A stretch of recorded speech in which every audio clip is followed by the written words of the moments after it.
Welcome to the William T. Grant webinar series for our book, Conceptualizations of Blackness in Education. I'm Rosalind Hampton. I'm one of the co-editors of the collection, and the section that I'm working on is called The Jewels of Our Souls, Blackness and the Fullness of Existence, and it features chapters by Justin A. Coles, Wilson Kwamogi Okello, and Jada Similton. The chapters of this opening section attend to how and what Black youth teach us about the vastness of Black identities, Black life, and Black meaning making, what Okello refers to in this volume as the fullness of Black existence.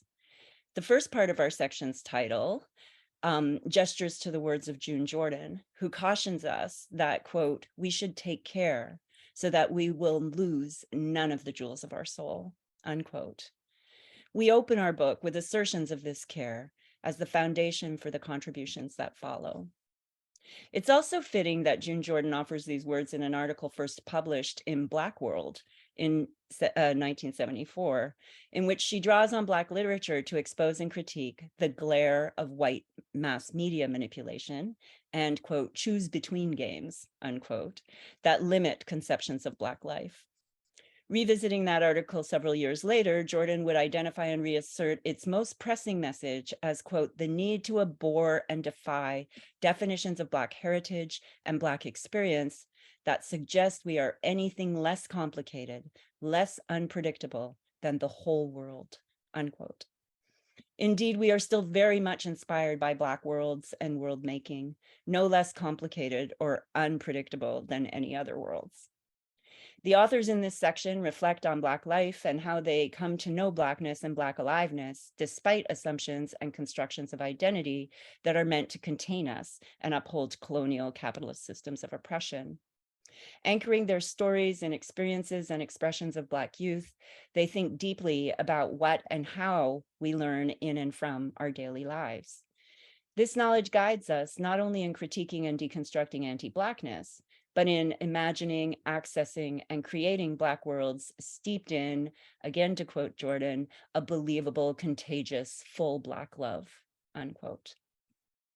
We thus invite readers into a Black reality where Black people do not represent issues. Quoting Jordan again, they represent their own particular selves as individuals and members of dynamic and complex Black families and communities. Black world making occurs beyond the purview and reach of liberal ideology. It always already exceeds educational and other institutional interventions that assume and rely on white innocence and benevolence and inevitably uphold racial hierarchy. So I'm going to turn it over now to Justin Coles. And Justin, you can tell us a little more about your chapter and introduce yourself. All right, great. Hello, everyone. I am Dr. Justin A. Coles, and I identify as a youth worker and documentarian, a futurist, a lover, and an artist, scholar, and curator. I'm currently an assistant professor of social justice education in the Department of Student Development at the University of Massachusetts Amherst College of Education. Within the college, I also serve as the director of arts, culture, and political engagement at the Center of Racial Justice and Youth Engaged Research. As a Black scholar who is onto-epistemologically beholden to Blackness and catalyzed by the rich text and textures of Black life, there's just one central question that is foundational to the soul or continuity of my scholarship. What does it mean to study Blackness as a racial social positioning through a lens of liberation in a world where Blackness is ideologically and structurally positioned as unfree? My chapter, The Spiritual Aesthetics of Black World Creation, a departure from Blackness as the unfree, explores the ways Black youth cultural expressivities, or how Black youth express their culture and cultural commitments via various expressive modalities and Black aesthetics, unearth the spiritual nature of Blackness. Being attentive to my own enactments of and witnessings of Black aesthetics, I ask, what are the spiritual knowledges present What does spirituality reveal about the freedom that resides within conditions of Blackness and the lives of Black people? So really blending autobiographical storytelling with insights from Black youth gathered empirically, I detail the ways Black youth resist an anti-Black world through Black aesthetic production, which I theorize as leading to the creation of Black worlds. I invite myself, and of course you all, the readers, to consider how do Black youth use what is at hand culturally and materially to assemble their Black worlds, grounded in my own childhood, days at the Now Swim Club, which is the nation's first African-American owned and operated private swim club, and the primary place responsible for my thinking about Blackness and freedom. Within Black world creation, I tease out the ways water and Black sanctification unite to birth a spiritual politics of new and liberatory existences, specifically mapping my childhood underwater play to theories of Black world making, inhabiting a world where Blackness evokes in sort of unfreedom and as death is counter to what I have known and know Blackness to be. And so for this reason, in my chapter, I depart from the obsession with framing Blackness as close to death. Through geographical assemblages of Black world creation, I invite us all to see Blackness as freedom and not really a perpetual search to be free. Through theorizing Black spiritual aesthetics, I offer critical insights into the ways Black youth cultural expressivities as beholden to a Black ethos, epistemology, and Black methodology articulate an awareness of life beyond the immediacy of anti-Black logics of Black death and freedom. And so thank you all. And so now I will sort of jump into a brief reading of my chapter, who I am now dedicating to my father, Jeffrey A. Coe Sr., who recently passed away. I write to you from a Black world. In this Black world, I am very much alive and free. Through a lens of Black aesthetics, I offer an invitation for you to journey with me through my witnessings and engagements with Black world creation as a method to think about Blackness's relation to being unfree. My exploration of Black unfreedom emerges from my experiences as a child, working to understand my racialized identity and the ways being both a producer and beneficiary of Black aesthetics work to cultivate understandings of my Blackness. The chapter is grounded in my childhood and begins at one of the primary places responsible for my thinking about Blackness and freedom within Black world creation. The Now Swim Club was located 1 block over from the house I grew up in.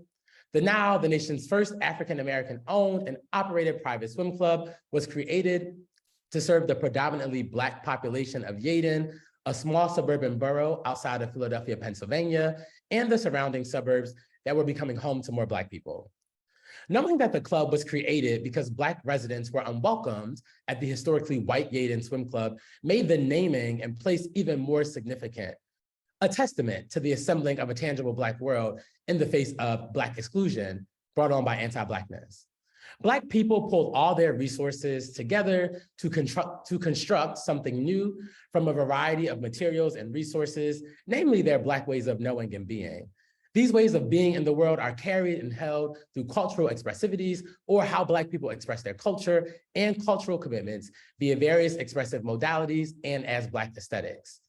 I orient my writing here toward dislodging conceptions of Blackness and Black life from aesthetic gazes designed to see Blackness as limited and unfree. Black aesthetics as a tool for Black world making is about untethering ourselves from the white gaze, understanding it as peripheral to Black life.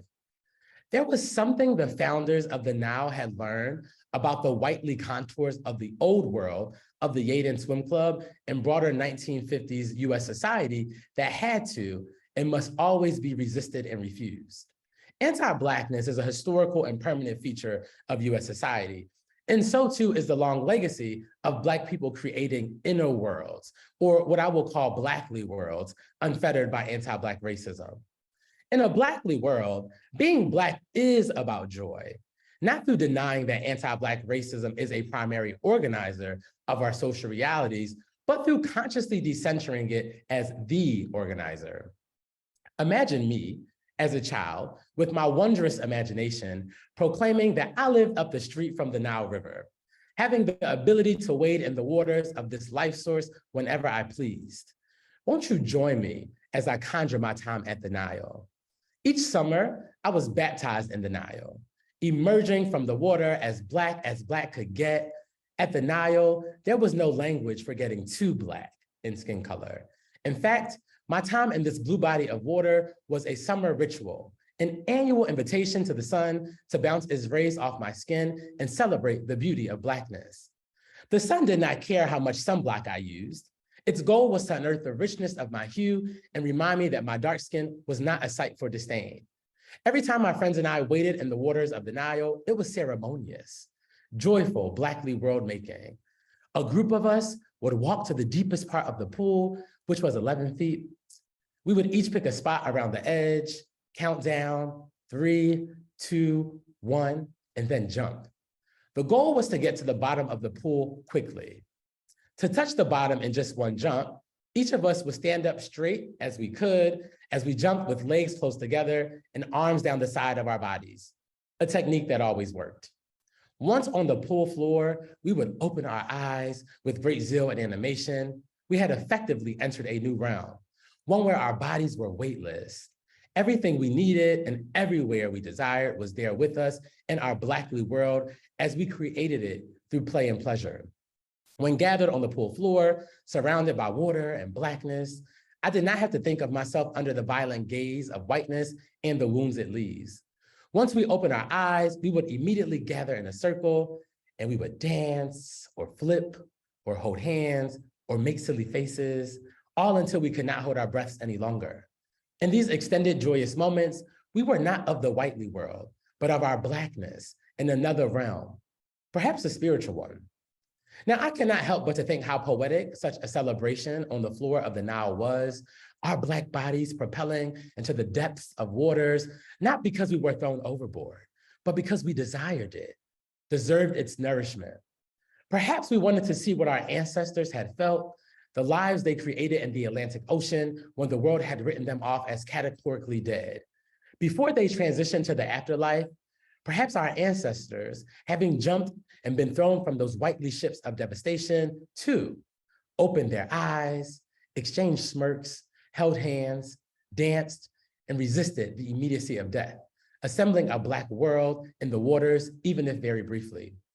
Thus, I understand Blackness as a pushing away from death, Black people digging ourselves out of graves that have been dug for us while we are still wholly alive. Oh, how wondrous it is to draw breath when it has already been written that life has escaped your body. We uncover Black aliveness by starting somewhere else, by starting with Blackness rather than anti-Blackness, starting with Black creation rather than Black death. Through Black aesthetics, we might better dislodge ourselves from whiteness to see the benefits of Black world making. Won't you join me? Thank you. Thank you, Justin. That was just outstanding. Yeah, I think lots of agreement here. Wilson Komogi Okello, please introduce us to yourself and your chapter as well. Oh, yes. Now. Yeah, we got you. Wonderful, wonderful.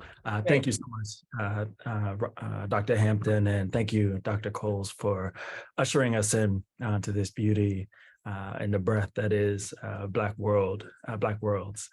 My name is Dr. Wilson Okello. My pronouns are he, him. I'm a son, a brother, a friend, a godfather, a partner, a father to a curious, joy-filled, gifted, everything good, 20-month-year-old named August Ashe Okello, who continues to be the inspiration for everything I do and create. I join you today from my home in State College, Pennsylvania, where I am an assistant professor at the Pennsylvania State University. Pennsylvania State University is located on the original homelands of the Erie, the Haudenosaunee, Lenape, Shawnee, Susquehannock, Wazazi nations. In keeping with the thread of our book, I think it's also important that I recognize institutions of higher education generally as multi-generational sites of violence and dispossession, whereas African ascendant people were subject to the violence of forced labor that continues to shape social and political life, both here in Pennsylvania, but also across the globe. And so for me, wrestling with time, with space, with memory is part and parcel of how we ought to think about and contextualize our work. I'm an interdisciplinary scholar who draws on theories of Blackness and Black feminist theories to think about knowledge production and student early adult development theory. And most immediately, I'm concerned with how Blackness makes visible epistemic foundations that structure what it means to be human and imagining otherwise possibilities for being human, Black being therein. I'm also concerned with how theories of Blackness and Black feminist theories might help us reconfigure understandings of racialized stress and trauma, qualitative inquiry, critical masculinities, and curriculum and pedagogy. And so I am excited to share with you all my chapter toward an ontology of Black intimacy. With this chapter as an extension of an order of knowledge rooted in Western humanism, white institutions and frameworks, I argue, do not have the epistemological capacity to account for and meditate on the fullness of Black existence. Thus, theorizing Blackness in part is a project of annotations and redactions, attempts to consider what it means for Black people to contend with the mundane and the permanent fixity of anti-Black disregard, and yet without reducing the fullness of our lives to subjection and disregard. Here, this chapter assumes that Black knowledge production exceeds the research practices that data regimes advanced by traditional social science protocols, locating possibility in the inwardness of Black existence. As such, this chapter builds on a tradition of Black socialization practices, such as the talk, to propose the Black intimate, a conceptual frame for annotating Black interior patterns over and against reductive anti-Black logic enforced, again, by traditional social science research. And so I'll read a couple of portions of this chapter, and I look forward to being in conversation with you all. I'll read to you from a section called On Being Gifted. The letter arrived in unremarkable fashion, courtesy of Youngstown City Schools, to the parents of Wilson Okello. The envelope announced. In my third grade mind, mail to the house about me was always good news. Performing in school was my job, and to that point, I had done okay. A shelf of certificates and report cards scattered with opening letters of the English alphabet usually meant praise or keep up the good work.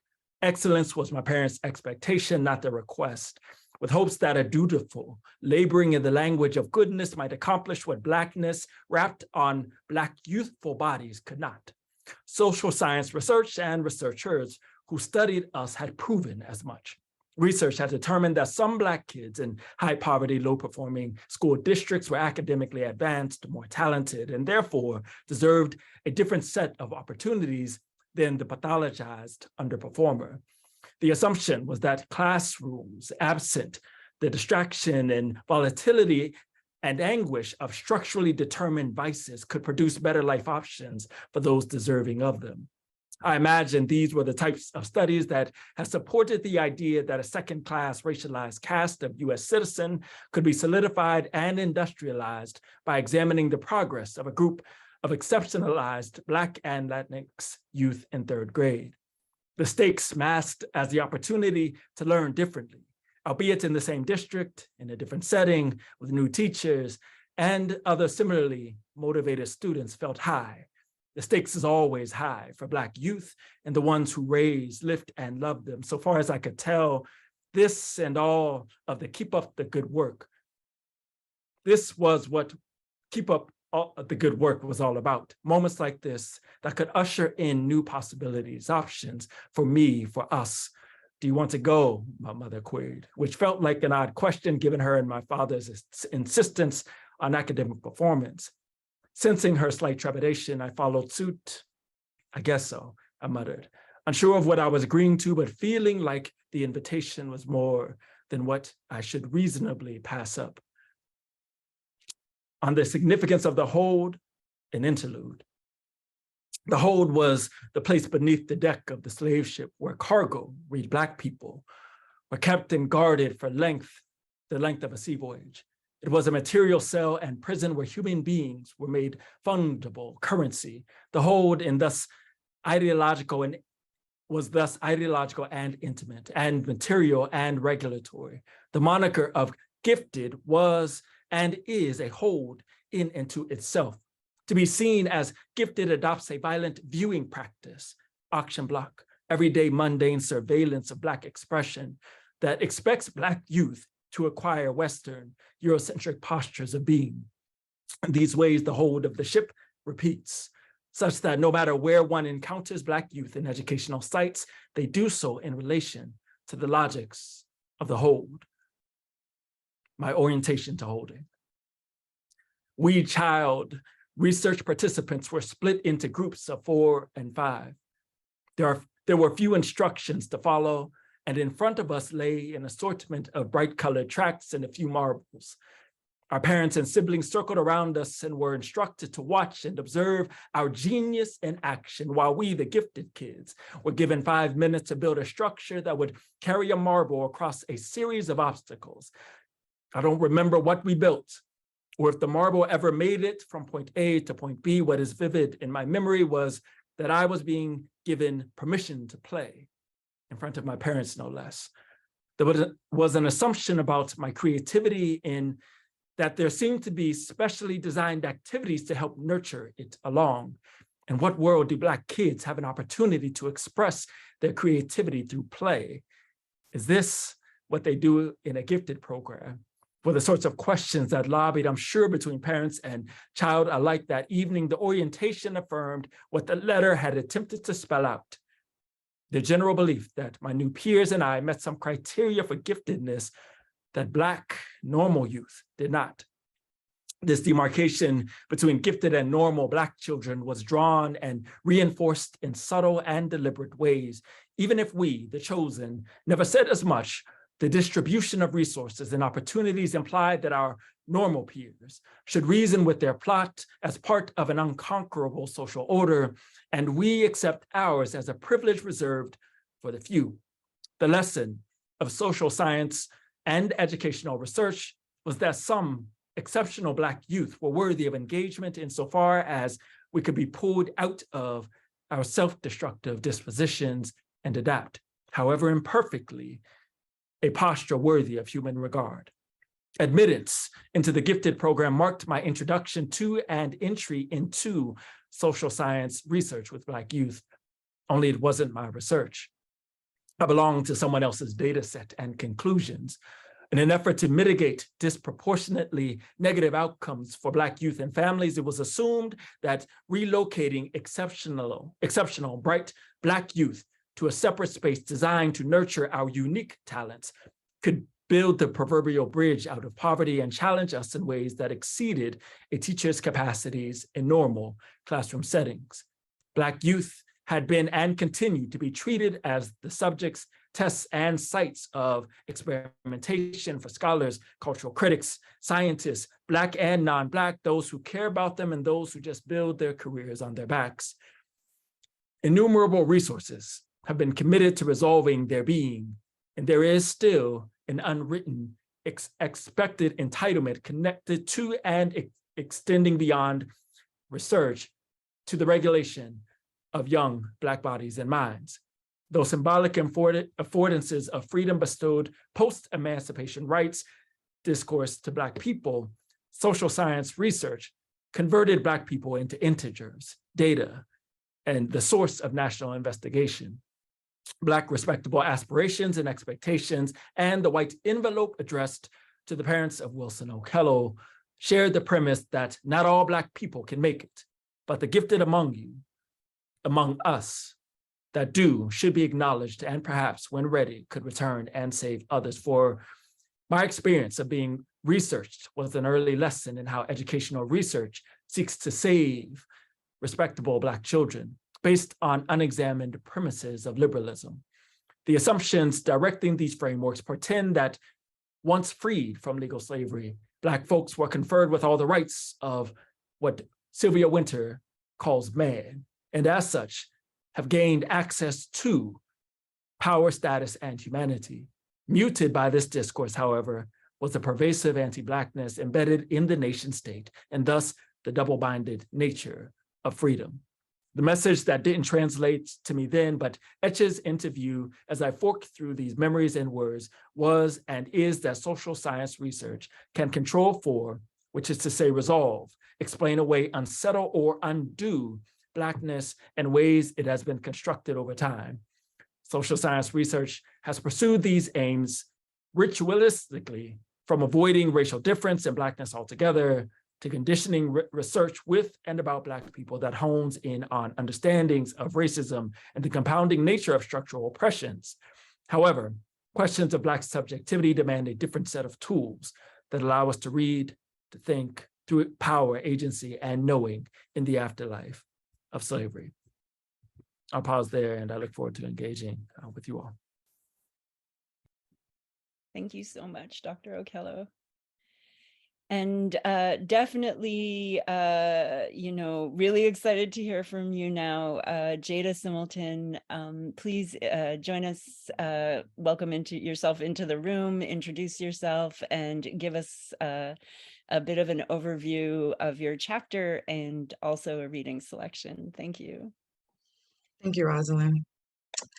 I'm sorry, one second. I am Jada Similton. I am a third-year PhD at Michigan State University, which presently occupies Anishinaabe land.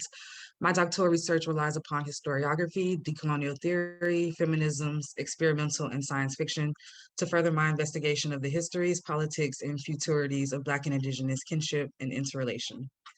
My research interest developed out of an insistent interest in the margins and the untold stories of Black existence in the U.S. I first encountered a land statement at the end of emails from Michigan State faculty, and I attribute this encounter to my interest in indigeneity because that statement actually precipitated my understanding of settler colonialism in real time. And as my chapter states, made me realize that I had always already been living in relation to indigeneity all my life as a Black woman who grew up on Cherokee land and attended a historically Black university on 3,300 acres of Natchez land. So I've been thinking more and more through this phenomenon of being in relation without knowing it, and also identifying the importance of uncovering and unerasing, which I think is a necessary move as scholars interested in these marginal histories of Black and Indigenous or Afro-Indigenous existence in the US. My chapter, Beyond Tactics of the Settler State Toward an Afro-Indigenous Kinship and Desire, feels like a baby right now, in that it represents such an early manifestation of my thinking about Black and Indigenous relations. It stands as my first sustained engagement with historical moments that, when considered together, point us to an identifiable body of Afro-Indigenous history, where Blackness and indigeneity are in clear intersection and communication. My chapter argues history as a palimpsest, and it is through this idea of interlayered histories existing right on top of each other that I am able to see most clearly how Black and Indigenous histories overlap and create this body of Afro-Indigenous history. In my writing, I reject the construction I reject the notion of a divide between Black and Indigenous histories under settler colonialism, and I posit the construction of this settler colonial nation as the very contextual basis of our relations. For it is through the tactics of settler colonialism that the central concerns of our respective communities come into consideration. And like many other Black and Indigenous scholars, I have identified settler colonialism as a project that has required the mutual and inextricable subjugation of both Black and Indigenous communities. And it is through our grappling with these anti-Black and anti-Indigenous settler policies that we discover how the settler state has often constructed our respective advancement at the expense of the other. My piece thus calls for a moving beyond the divisive tactics of the settler state and toward a decolonial worldview which identifies modernity and its racial policies and constructions as a problem to be investigated and overcome. I will now read from my chapter. I'm going to jump around a little bit so that I can get a good mixture of the personal and the academic as I'm bringing it together. So, my grandmother, the matriarch of my family, played a large role in helping me understand our familial identity as Black Southerners. She was a storytelling woman and shaped her descendants' consciousness with the words of her mouth and the mills of her hands. She told me on one ordinary night that at only 5 years old, she made $2 a day picking fruit on a farm in Limestone County, Alabama, and that her taxing experiences there pushed her towards city living in Huntsville, Alabama. She told me our stories, and I, the first-generation college student, conspired to capture them in writing. I learned of her life this way, in glimpses, while we shared a meal or watched old westerns. It was through such moments that I learned she was not fully literate and that she had birthed 4 of her 6 children by the time she was 16. All these experiences brought us closer and made me understand myself deeply in relation to her. If she, her 12 siblings, and her parents had picked fruit and cotton, what did that make me?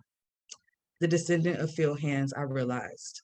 Moreover, if she and my papa could not read well because they had been denied a formal education, then my own literacy would transgress years of generational disenfranchisement. Familial stories are important to our academic conceptualizations. My grandmother's stories helped me realize that our lives are the culminated manifestations of entangled histories, and that so many of my daily experiences can be tracked back to my ancestors' lives and the laws and policies that shaped them.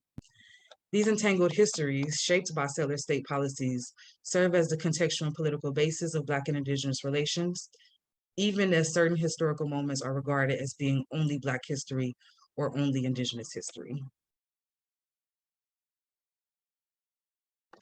My coming into consciousness of Black and Indigenous interrelationality was initiated by my experiences at Michigan State University.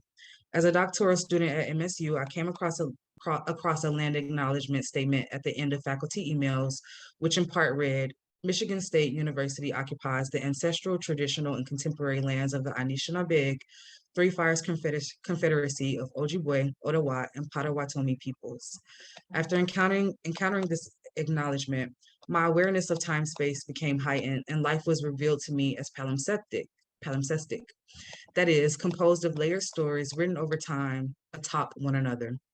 This is what it feels like to live in the wake, feeling that the land I reside on and with is overlaid with multiple histories in constant interplay, unbound by the past and proceeding into the present. Eve Tuck and Kay Wang Yang helped me peel back some of these layered histories through their article, Decolonization is Not a Metaphor, where they argue that, quote, enslavement is a twofold procedure, removal from land and the creation of property, end quote. This compelled my understanding of the enslavement and commodification of Africans as necessarily connected to Indigenous land dispossession and commodification. Thus, an event that I had been taught to believe was indication of Black people's singular and unparalleled subjugation became evidence of Black and Indigenous edgelessness, of our shared but distinct histories under settler colonialism. This revelation taught me that one can exist in interrelation without being fully conscious of it, and more importantly, that unawareness of relationality does not nullify its material consequences. To be clear, unawareness of cross-cultural interrelation is the precise desire of and primarily benefits the settler state. It is thus crucial that we commit to understanding Black and Indigenous interrelation by interrogating the similarities and differences that shape our respective lives and struggles and move toward kinship as an intentional act of care and witnessing. The US government has used legislation to racialize and oppress Black and Indigenous peoples in distinct ways that intentionally undermine interrelation and mutual recognition. Examples include the one drop rule, which dictated that any amount of African ancestry designated one as Black and thus created a class of Indigenous people who are not recognized as such legally. And laws such as Partus Sequitur Ventrum, which made the status of slaves an inherited designation passed from mother to child, and state laws that weaponized blood quantum and legislated assimilation in order to erase the living presence of Indigenous peoples. As Patrick Wolf argues, the one-drop rule is, quote, an inclusive taxonomy, end quote, that made slave status inheritable and Blackness more expansive. Yet, quote, for Indians, in stark contrast, non-Indian ancestry compromised their indigeneity, producing half-breeds and thus furthering the logic of elimination, end quote. Such racialization policies continue to have implications for our current day-to-day experiences and relations. This augmentation of even the smallest degree of Blackness was and is a mode of surveillance that enables the disenfranchisement and alienation of Black peoples. Under such policies, Blackness is isolated from other racial identities to be constructed as a singular, contained identity and underclass that is undesirable to and fragmented from the rest of society. While Black people are disenfranchised through a hyper-focus on any degree of Blackness, Indigenous peoples are disenfranchised through elimination, or as Tuck and Yang assert, by, quote, being made into ghosts, end quote. Blackness is heavily surveilled in order to alienate, and indigeneity is surveilled in order to erase. While the alienation and subjugation of both groups serve to further the settler project. We live in the wake of such racialization policies that distort and obscure Blackness indigeneity, which explains how I grew up on Black on Cherokee lands without recognizing the U.S. as a settler colonial nation invested in Indigenous erasure.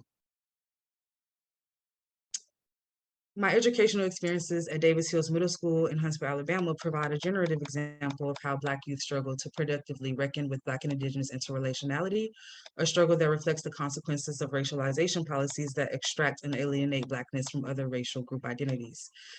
At the time of my attendance from 2009 to 2011, Davis Hills Middle School was officially categorized as predominantly Black, despite many students understanding themselves as racially mixed.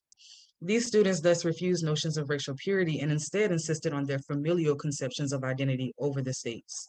Moreover, they challenged assumptions that mixed racial identity always already represented a breach of the Black-white racial binary in the US, as most did not claim to be Black and white, but Black and Cherokee or Black and Creek.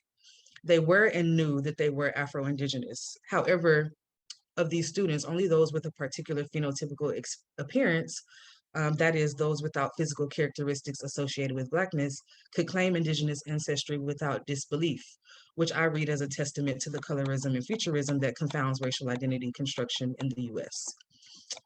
Hence, policing racial identity was an everyday occurrence at my middle school, and I connect this surveillance of phenotype within the halls of Davis Hills to similar practices of surveillance that determined who would be listed on tribal rolls, or the Dawes rolls, and thus recognized by the state as a member of the 5 civilized tribes of Indigenous peoples known as Cherokees, Creeks, Choctaws, Chickasaws, and Seminoles. As David A. Chang discusses in The Color of the Land, courts and agents of the settler colonial government decided who would be enrolled as Indian based on both blood quantum practices and on the surveillance of phenotype. Chang includes a report from a field clerk dated 1914, in which the clerk asserts that Creek citizen Winnie Buller is, quote, enrolled as a full-blood Creek Indian, but as a matter of fact, her appearance indicates an equal mixture of Negro blood. Regarding Winnie and her, quote, copper-colored Negro husband, the clerk goes on to conclude that these people are very much Negroes. Conversely, The Color of the Land also discusses multiple cases where Indigenous peoples who may have been Afro-Indigenous have challenged the court's categorization of them as solely Negro, but, quote, the federal court decided that the Dawes rolls was conclusive for the determination of race. These examples embody the antithetical ways that the state has racialized and situated Black and Indigenous people. The settler nation has sought to disallow for Blackness and indigeneity to exist positively in the same moment, in the same body, by constructing a legal system wherein the mere perception of Blackness signals the negation of indigeneity. Phenotype surveillance invalidates the complexity of Afro-Indigeneity and belies the cross-cultural desire and exchange that occurred to engender such an identity. I'll end there. Thank you so much, Jada. Gosh, I love the conversation between the chapters and just how everything's come together with this book. It's really compelling. It's compelling to listen to you all read from your chapters. And one of the unique qualities about this collection is that you're all using lived experience in your theorizing. You're also emphasizing knowledge that you've acquired through relationships and through your own lived experiences. And so I'm wondering if you can talk a little bit about how that has influenced your experience of writing the chapter, and also how it's influenced how the chapter comes together. If you want to get us started, Justin. Yeah, thanks. Yeah, hey everyone, and to all of you all who are watching this, we're grateful for you being here, and shout out to just everyone here. Such beautiful thinking. So, okay, if I can answer this question, I guess, about lived experiences, how it shaped the chapter, there's a few things, and just bear with me as I'm processing and thinking through, and also thinking about Wilson and Jade's chapters. I think first I'll just say, I tend to write from lived experiences, but I will say when we first got this call, right, and it's like to reduce inequality in the lives of young people, I'm like, great, I can write about young people, right? This has nothing to do with me at all. But then I realized thinking about Black world making and how relationships, relationality is crucial to Blackness, to Black world making, how it is anti-whitely world creation, right? Which is individualistic, right? Competition, competitive. And so I started to think there's no way that I can write about Black youth, right? Without having reflected on my own Black youth self and who that Black boy has become. And so thinking about that in Black aesthetics, it really propelled me to think about theorizing my lived experience and relationship as a movement, like this action to Black world making. And so I started to think about Black aesthetics, and now take it up in this work and future work as well, as not just this like thing that lives, this theory that lives, but how do we do Black aesthetics? And I think that is where the spirituality in my chapter comes from. I think if you know anything about Black spirituality, it is this very embodied thing, right? Like it's a embracing of movement. And all that to say, I think how the blending of my lived experiences and theorizing movement has shaped my chapter, so that when you read it, and hopefully even the excerpt that I read today, it feels like you are moving, that you are yourself being invited to do Black aesthetics. I want you to feel as if you are walking out of my house and you turn your head and you see the Nile Swim Club. I want you to feel that you have jumped in the water with me, right? And you are engaging in this underwater play to do and be Black aesthetics. And so I think that is how the lived experiences has shaped it. Again, making me wrestle with my own tangible existence, right? Like, do I matter? Do I not? And then also inviting you to engage on that journey with me to get to the other side of this like Blackly world. Oof. Thank you. Indeed, I really, and I think we've had those conversations over time, just like about like what Black aesthetics means. Yeah. What you just said about like inviting us to think with you and experience with you how we do Black aesthetics, I think is such a beautiful way of talking about your chapter and what you're doing in that work. So I thought a lot about just relationships in two ways, right? I think there's a type of relationship that Black folks have with what some scholars talk about as this sort of social structure, right? Or there's a way of reading Black people in society, right? And then there's the sort of relationality, right, that Black people have with one another, right? Or what folks might call a governance formation, Dr. Carr might call governance formation. And so I was really interested in distilling these two sort of relationships, right?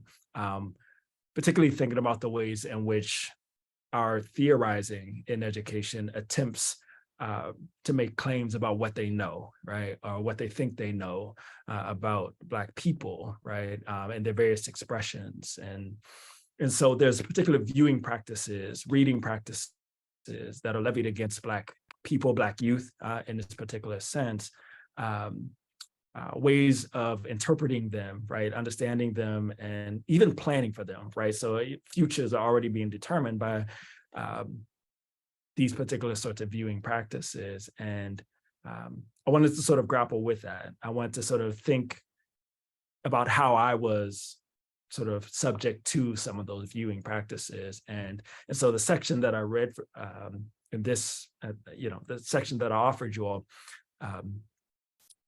was sort of a glimpse into this sort of social structure reading of a Black child, right, or a Black students in a in what folks might understand as an underserved district, right, and how we might salvage, right, how we might salvage them for sort of society, right? There's still some use in them, and so, but not all of them, right? There's only sort of a handful of them that we might be able to salvage. And so really wanted to sort of think about how these sort of viewing practices were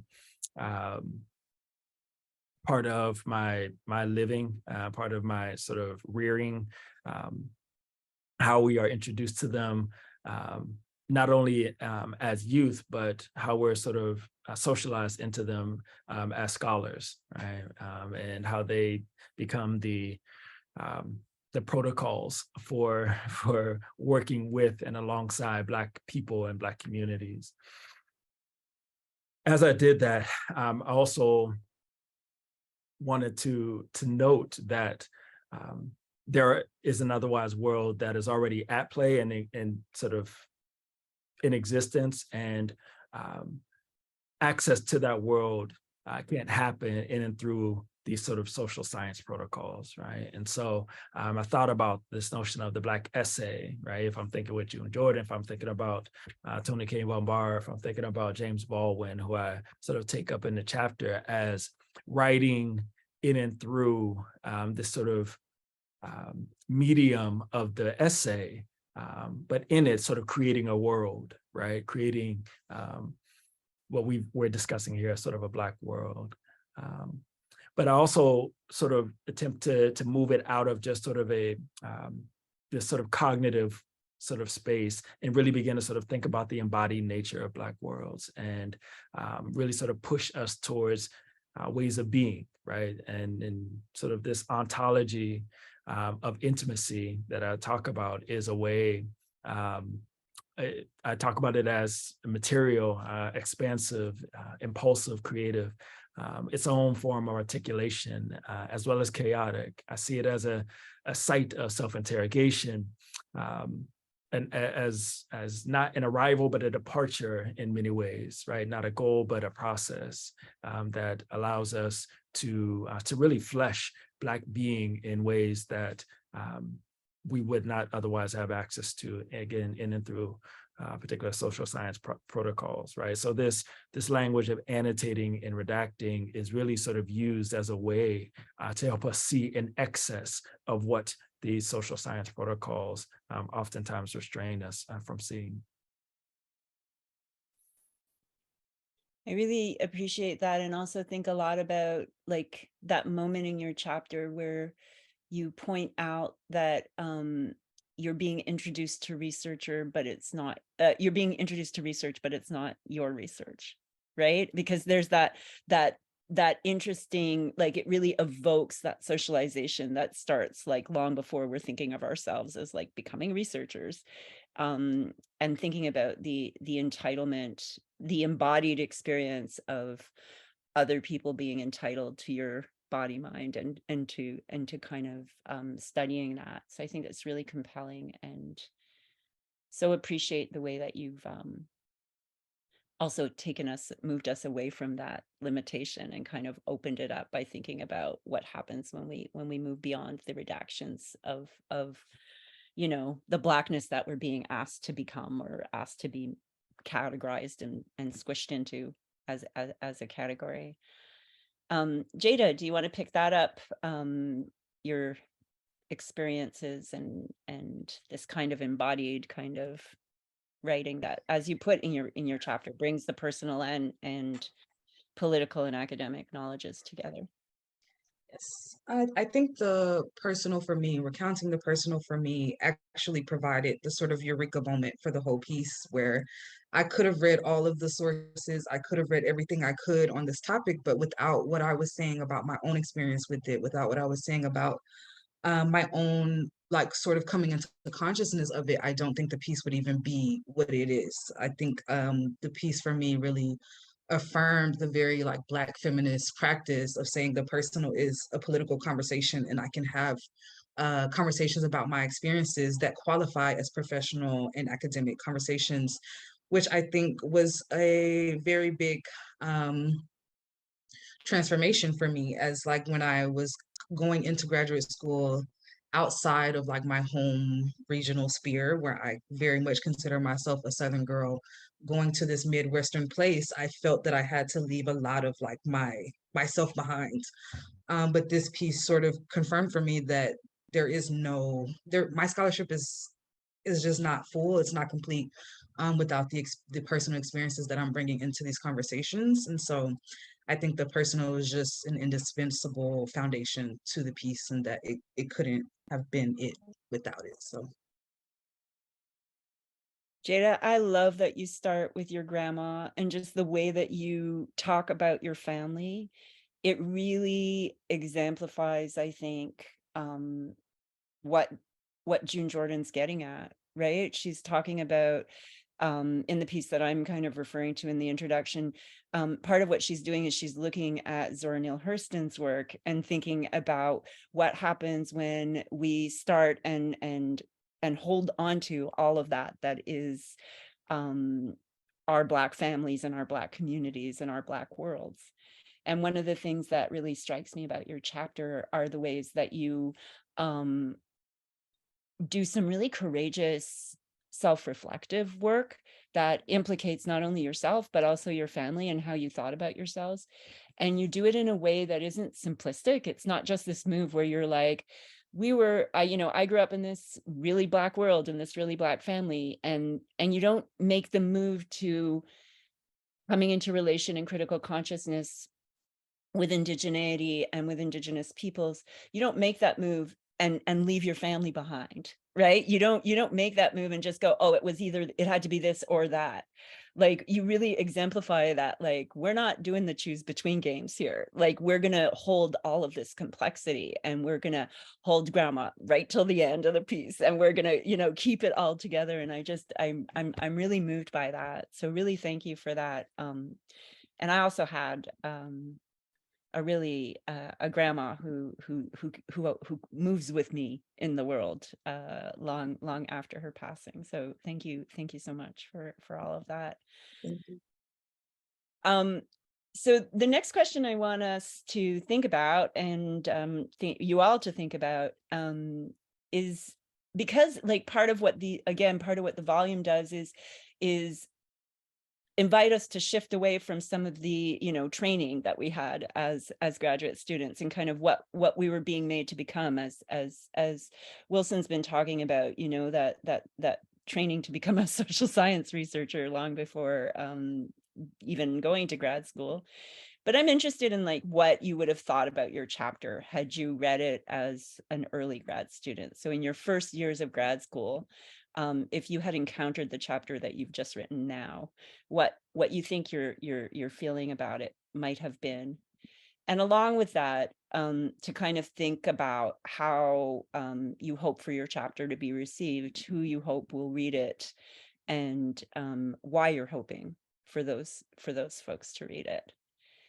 And does anyone have an impulse to get us started? I feel it's been really linear, so I'm like, let's mix it up. Does anyone else want to jump in? I can. Awesome. For me, I think if I would have read my own chapter as, I would say, in undergrad, because that experience, even though I was at an HBCU, I had a very, very close relationship to a white male English professor who shaped a lot of my theorizing and writing, and he was very much so a person who believed in the sort of Cartesian split, believed in the belief that you could be objective and that you could write from a place where you're not included in this, and that people actually did write that way. And so I went into grad school and kind of had a real moment of shock when I'm introduced to all of these Black women who are saying the exact opposite and saying that these things are not separate and that they should not be and they cannot be.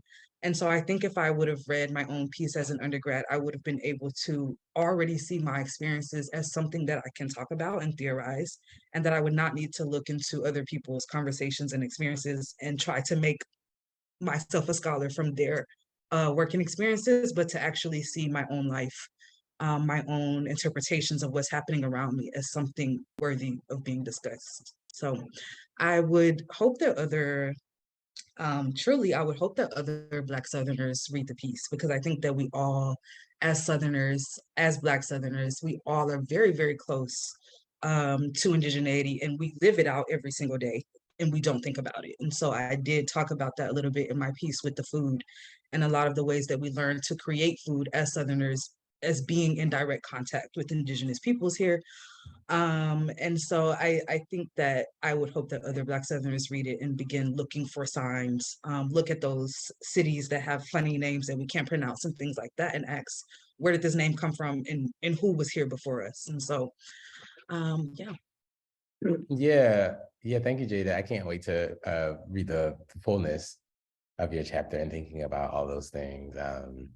Particularly as someone who within Blackness and Black aesthetics is always thinking about like food relations and, you know, that sort of history. Food holds a lot of history. Anyway, so at first this question kind of stumped me, Rosalind, but then I was like, you know what? I think I have it. And it is, if I read this as a grad student, thinking about my first year in grad school, I think my world thought theorizing would have been shattered in the best way. And I say that because, and this is, how I framed my chapter and why I applied. When I first entered grad school, it was August 2013. So it was during George Zimmerman's trial. And so my entire thinking with Blackness is informed through Black death. And so all of my thinking in grad school, I thought that my lens needed to start with and be grounded in Black devastation to sort of make sense, to be legible, and to make sense of my own life. And, that's all I was writing about, like Black death, this, and, anti-Blackness, and sort of the whole foundation, even of my scholarship now. I've done a lot of documentation just about what is anti-Blackness. And I have slowly got to a point through slow work where, as Rosalind has pointed out to me a lot, it's not about abandoning the real realities of anti-Blackness, but it's not necessarily having to solely lean into that as the entry point. And so I think reading this, I may have cried, I may have thought there is another beautiful way to think about Blackness. And so now my whole scholarship now is not at all starting with devastation, or even, I really try not to touch on it.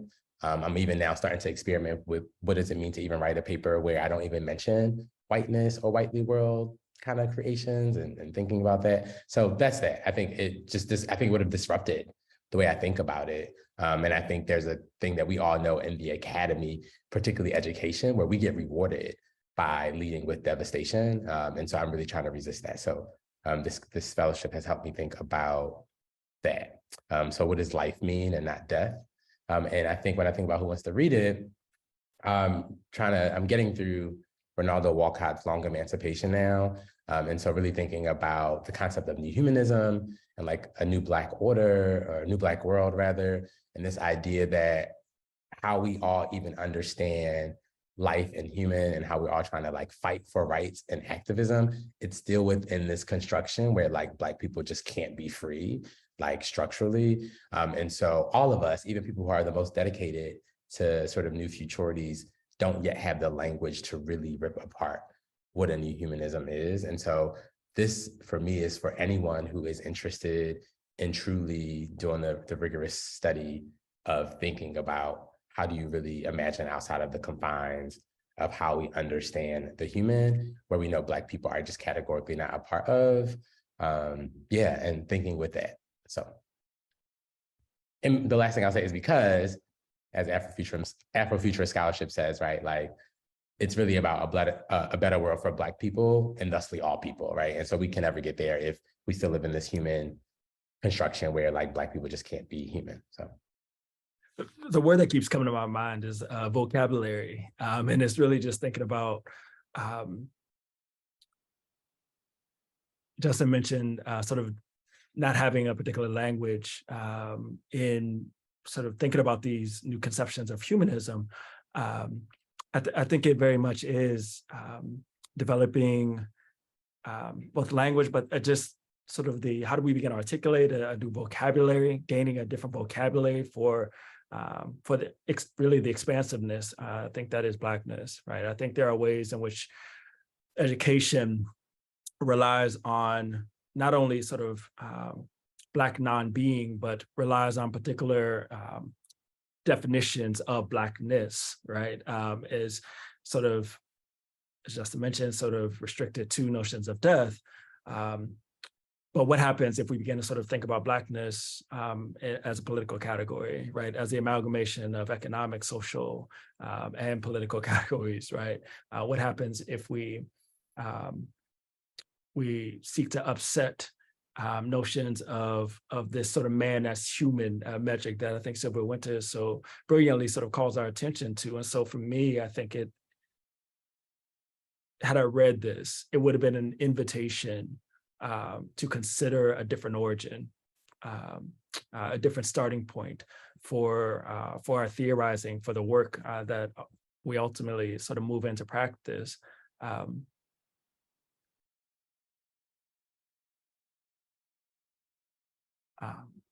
Yeah, and work to really, I think, invite or gesture toward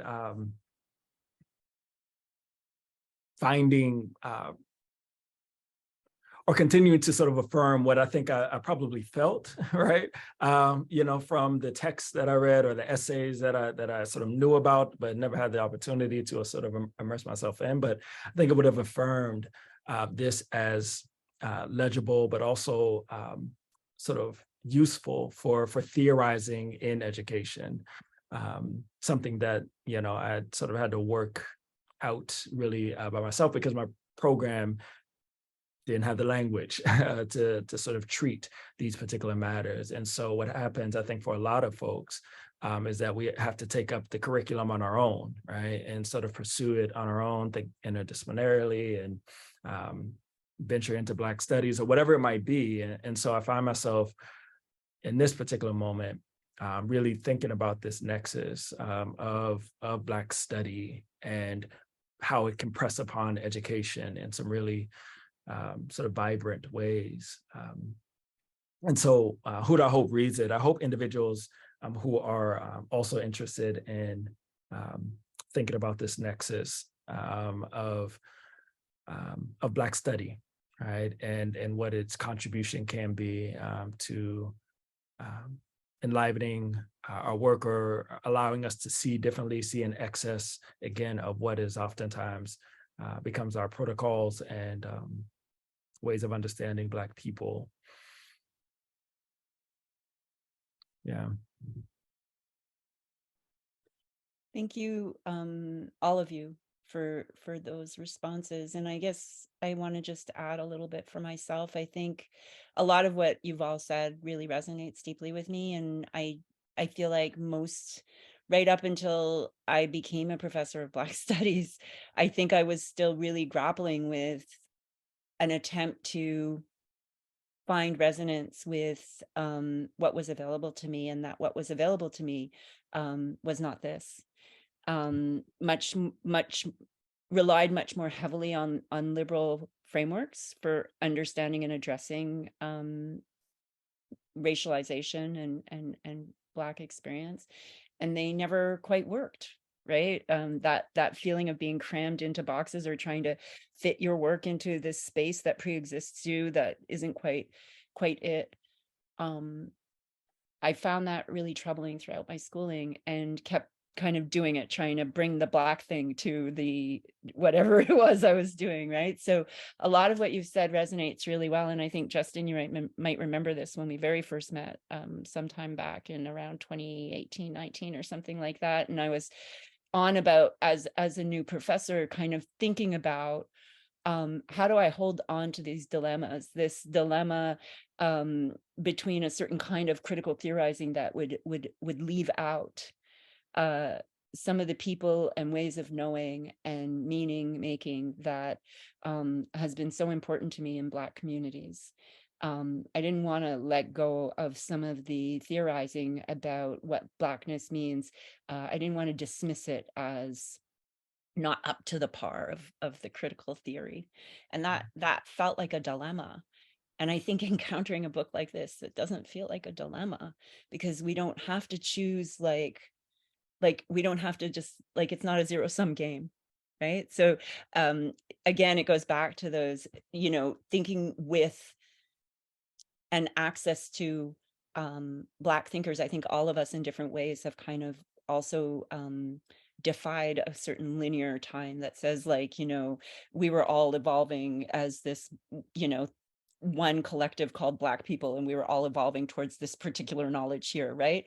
No, all of us are actually reaching back. We're reaching back to Jada's grandmother and to June Jordan and to James Baldwin, and right, and to the Nile Swim Club, and thinking about and with our ancestors and those who have preceded us, and kind of looking between the lines where that knowledge has always been, and how we can make space for it to seep through. So this kind of a practice of coming together and opening ourselves to the various ways that we make meaning, and writing from those very embodied, honest places, I think, is just very powerful, and has made for a tremendous experience also of just collaboration together. So I'm really grateful to all of you. Really, all having a lot of emotions about this project. I wonder if anyone else has anything that they want to say before we wrap up. I would like to say, if you all are okay with it, if you all wouldn't mind if I took a screenshot of us. Yeah. I think sometimes we do so much in the academy, we actually don't get to document the community that we have with people. So I'll let you all know before I snap it, so we can count to 3. So you can get your little smile on or whatever you want to do. All right, I am going to do it. 1, 2, 3.